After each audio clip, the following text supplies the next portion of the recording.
Should South Africa acquire nuclear weapons? As you saw, America bombed Iran, but nobody has ever tried to bomb North Korea. Why is that? Well, the answer is simple. North Korea actually does have nuclear weapons, so there's nobody who wants to mess with them. So do you think it's a good idea for South Africa to acquire nuclear weapons, or do you think we're going to end up like Iran, getting bombed?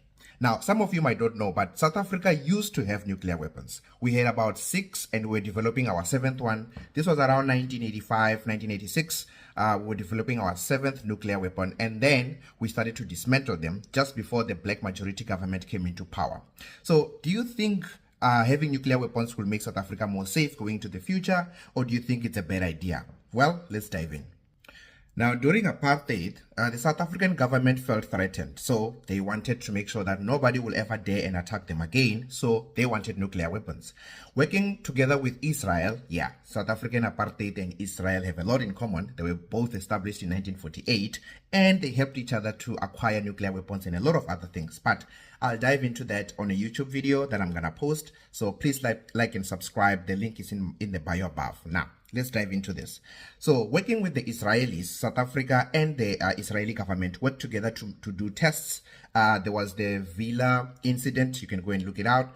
This was when South African apartheid government in Israel tested a nuclear bomb just south between South Africa and Antarctica to make a test. So they did a test right there. They were working very closely, because Israel had already acquired nuclear weapons around 1967, and South Africa really wanted them to make sure that they won't be attacked by anybody else. So they worked together up until South Africa started building its own with the knowledge that it got from Israel. And up around 1985, 1986, South Africa had 6 working nuclear weapons. They also needed a ballistic missile so that they would be able to launch it and attack anywhere in the world. That's when they come with, I think it was called the RS-2. Or was it RSA-2, something like that. And it was a copy of the Jericho-2 missile from Israel. So they also copied the Israeli ballistic missile. And around this time, they felt confident that nobody will ever dare attack them. The doctrine was that we will never use it first, but if you attack us, we will use it. So when it was around 1985 to 1988, they realized that eventually the apartheid government was going to lose, and then the black majority government was going to come into power. They had a problem with that. They didn't want to pass this thing that they worked really hard to acquire to a black majority government. So they started to dismantle it around 1988, 1989. Towards 1990, the nuclear program had already been shut down right now, and the enriched uranium was stored in Pretoria. So this is not sensitive information, guys. I'm not putting us under threat. It's a well-known thing. Even if you go to Wikipedia, you will find that it is there.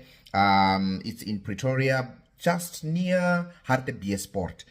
There is a facility there called Pelindaba. So South Africa dismantled it. It was the first and only country to ever do that, dismantling its own nuclear weapons. Now, my question is that going forward, do you think that having those weapons or trying to acquire them will make South Africa more safe, or do you think it will put us in the same spot as Iran and end up getting bombed by the United States, for example? Well, I will dive deep into this on my YouTube. But I think it's a good idea for South Africa to have nuclear weapons, because there is a huge divide right now going on. There's the global north and global south, and eventually these two sides are going to clash. And you don't want to be the only one with a knife in a gun battle. So you need to also be armed. If you look in the Middle East, nobody has really went for an attack against Pakistan. Why? They have nukes. If you remember the conflict between Pakistan and India just 2 months ago, it lasted a few hours and they never escalated. Why? They both have nukes. So to make sure that your sovereignty is protected, you need to have nukes to make sure that even the United States will think twice when it comes to attacking you. If you look at the history, the United States attacked Iraq, Libya, Syria, all of these countries, because those countries were defenseless. They didn't have anything to use against the United States. So the United States is not afraid of starting a conflict with those countries. But any country that has nukes, the United States always stays away. So going forward, it might be a good idea. But if you want in-depth analysis, the history of our nuclear program as South Africans, I will have more information on my YouTube. So please go up there, click on the link on my bio. It will take you to YouTube, and then subscribe. And then sometime in the next week, I'm going to prepare a full video explaining everything that happened up until now. See you then.